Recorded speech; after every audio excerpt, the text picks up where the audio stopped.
দীর্ঘ ১৫ মাস পর কিছুটা স্বস্তির নিঃশ্বাস ফেলতে যাচ্ছেন গাজাবাসী। ইসরায়েলি আগ্রাসনে প্রাণ হারিয়েছেন প্রায় ৪৭,০০০ ফিলিস্তিনি। গাজার প্রতি ২০ জনের একজন যুদ্ধে আহত হয়েছেন। বাস্তুচ্যুত ১৯ লাখ বাসিন্দার ৮০% বাস করছে জরাজীর্ণ তাঁবুতে। চরম খাদ্য সংকটে ২২ লাখ বাসিন্দা। ফিলিস্তিনকে রীতিমতো ধ্বংসের দ্বারপ্রান্তে দাঁড় করিয়েছে ইসরায়েল। অবশেষে নানা চড়াই উতরাই পেরিয়ে সিদ্ধান্ত হল কাঙ্ক্ষিত যুদ্ধবিরতির। মধ্যস্থতাকারী দেশ মিশর জানিয়েছে, প্রথম ধাপে ৩৩ জন ইসরায়েলির বিনিময়ে মুক্তি পেতে যাচ্ছে প্রায় ২,০০০ ফিলিস্তিনি।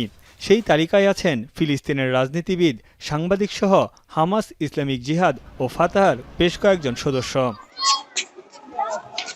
১ বছরেরও বেশি সময় ধরে নিজের ঘরবাড়ি ছাড়া কয়েক লাখ মানুষ। অবশেষে পরিবার ও স্বজনদের কাছে ফিরে যাচ্ছেন তারা। তাদের আশা, এর মধ্য দিয়েই চলমান যুদ্ধের অবসান ঘটবে, আর কোনো নিরীহ ফিলিস্তিনিকে প্রাণ দিতে হবে না। يكون هذا اليوم آخر يوم ما يكون بعده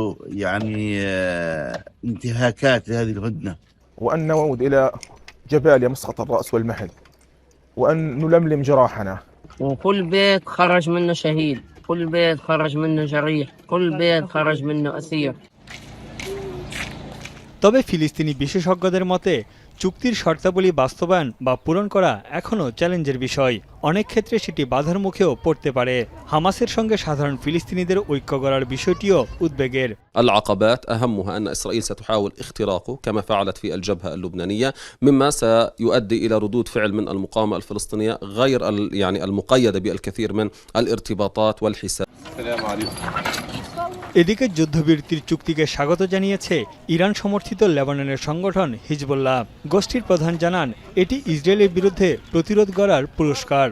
مواجهة حزب الله في لبنان ساهمت في نصرة غزة، والشباب المقاوم وقفوا سدا منيعا أمام التقدم على الجبهة بمواجهة أسطورية। যুদ্ধবিরতি কার্যকর হওয়ার পর গাজায় নিরবিচ্ছিন্ন ও নিরাপদে প্রবেশাধিকার নিশ্চিতের আহ্বান জানিয়েছে জাতিসংঘ। চুক্তি বাস্তবায়ন ও তদারকির জন্য মিশরে একটি যৌথ অপারেশন কক্ষ প্রস্তুত রাখা হয়েছে, যেখানে মধ্যস্থতাকারী যুক্তরাষ্ট্র ও কাতারের পাশাপাশি ইসরায়েলের প্রতিনিধিরা থাকবেন। তানভীর জানি, এখন বিশ্ব।